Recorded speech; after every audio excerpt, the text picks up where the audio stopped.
le monde, c'est Charlotte. Alors j'ai participé à ma deuxième séance du programme MBSR. Donc cette fois ça a duré 2h30 au lieu des 3 heures. J'étais donc avec les 20 personnes avec qui je partage cette expérience et l'instructeur. On a donc commencé par un exercice de scan corporel qui a donc duré 45 minutes. On était allongés et l'instructeur nous faisait la méditation. Ensuite, on a eu un temps d'échange donc par groupe de deux. Et là en fait, il fallait partager son expérience et apprendre à écouter l'autre. Donc on avait chacun 3 minutes. Et là, donc, ce qui est difficile, c'est de parler pendant 3 minutes et en fait d'essayer de ne pas combler les blancs. Puisque c'est là où il faut apprendre aussi à, des fois, quand on n'a pas quelque chose à dire, à ne rien dire en fait. Et simplement sentir que sur le moment, on n'a rien à dire. Donc voilà, c'était assez sympa, mais c'est vrai qu'à la fin, on est toujours un petit peu gêné parce qu'il y a des blancs, etc. Mais c'est là en fait où il faut apprendre à pas forcément les combler. Et ensuite, on était tous encore réunis. Et là, les personnes qui avaient envie d'exprimer leur ressenti, leur expérience aux autres avaient le droit donc de partager. Et c'est vraiment ces instants de partage qui sont intéressants puisqu'on peut voir que chacun a des perceptions différentes. Donc moi, j'ai choisi d'exprimer à nouveau plutôt qu'à seulement la personne avec qui j'avais partagé. J'ai choisi de partager au groupe mon expérience puisque cette fois, lors de ce scan corporel, j'avais ressenti une vague de bien-être qui était vraiment, c'était juste génial. J'avais envie de m'endormir pendant la méditation, mais j'ai tellement ressenti mon corps et je me sentais tellement bien. C'était vraiment une vague de bien-être que j'avais envie de partager. Et donc d'autres personnes ont partagé des expériences peut-être un peu plus négatives, d'autres positives, etc. Mais c'est vrai qu'il y a eu pas mal de personnes qui disaient par exemple que ça allait réveiller des douleurs puisqu'on ressent qu'on est peut-être un peu plus comme ça, stressé, tendu, etc. Et c'est vrai qu'en fait le scan corporel, ça va nous permettre de ressentir ce qu'il y a vraiment dans notre corps. Donc on a souvent l'habitude de faire des milliards de choses pour pas ressentir les douleurs, pour pas ressentir la fatigue. On n'écoute pas notre corps. Et c'est vraiment en l'écoutant pendant ces 45 minutes qu'on se rend compte qu'il y a des douleurs, ou il y a des choses qui vont pas, ou qu'on est fatigué. Moi, c'est vrai que par exemple, je fais des milliards de trucs, j'écoute pas ma fatigue, j'écoute pas mon corps.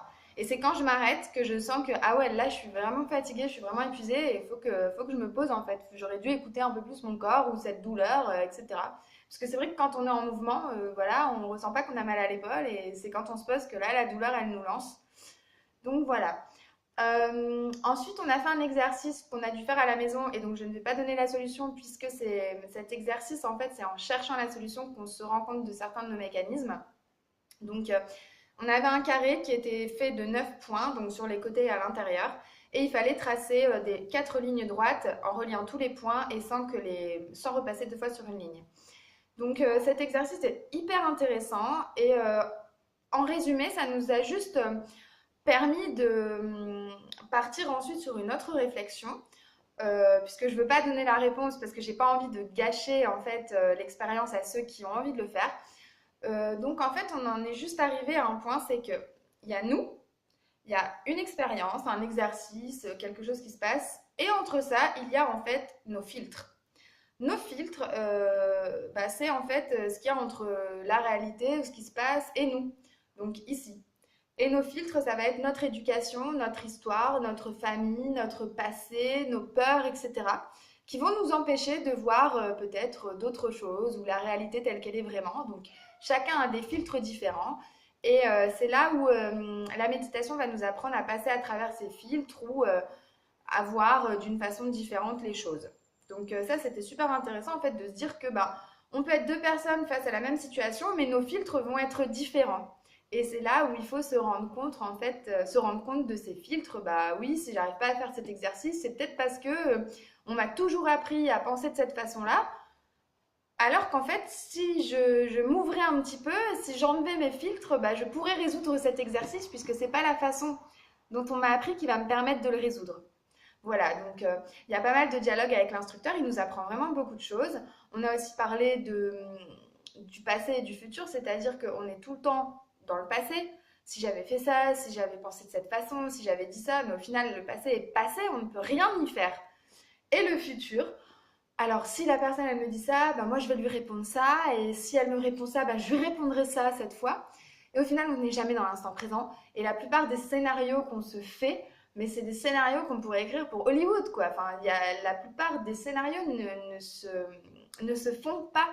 Et au final, on n'est jamais dans l'instant présent. On n'est jamais à dire ce qu'on ressent vraiment, etc. On est toujours dans le passé ou dans le futur.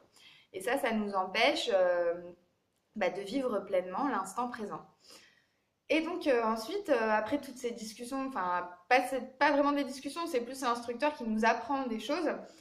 On a eu donc un nouvel exercice. Cette fois, on a appris à méditer en étant assis. Donc assis sur une chaise ou assis sur le sol, donc en tailleur ou avec les jambes derrière, etc. Et donc là, il nous a appris en fait qu'il fallait vraiment qu'il y ait le maximum de parties de notre corps qui soient posées au sol pour éviter que ces parties soient fatiguées et puis qu'on n'arrive pas à faire la méditation en étant assis. Donc, j'ai pas encore assez pratiqué cette méditation pour en dire plus, mais là, on passe à la méditation assise où on va se concentrer sur notre souffle. Et voilà. Et donc, cette semaine, on a des nouveaux exercices. Donc, on continue à faire tous les jours un scan corporel de 45 minutes. On ajoute 15 minutes de méditation sur le souffle en étant assis. Et puis après, toujours un repas en pleine conscience et des petits textes à lire ou des petits exercices comme celui du carré. Il nous a mis d'autres exercices si on avait envie de les faire. Moi, je trouve ça intéressant. De toute façon, j'ai envie de vivre l'expérience à fond, donc je vais essayer de le faire. Mais j'avoue que là, ces jours-ci, j'ai eu du mal à trouver le temps de méditer 1 heure et quart. Souvent, je m'endors ou j'arrive pas à le faire jusqu'au bout. Et c'est vrai que c'est hyper dur en fait de dire, allez, je me mets à la méditation pendant 1 heure et quart. C'est quelque chose que j'ai pas l'habitude de faire et donc il faut que je prenne le temps de le faire. Et c'est là où on voit que c'est un peu compliqué. Donc voilà, j'ai hâte d'être à la troisième séance pour voir ce qu'on va apprendre de nouveau. Voilà, salut, bisous.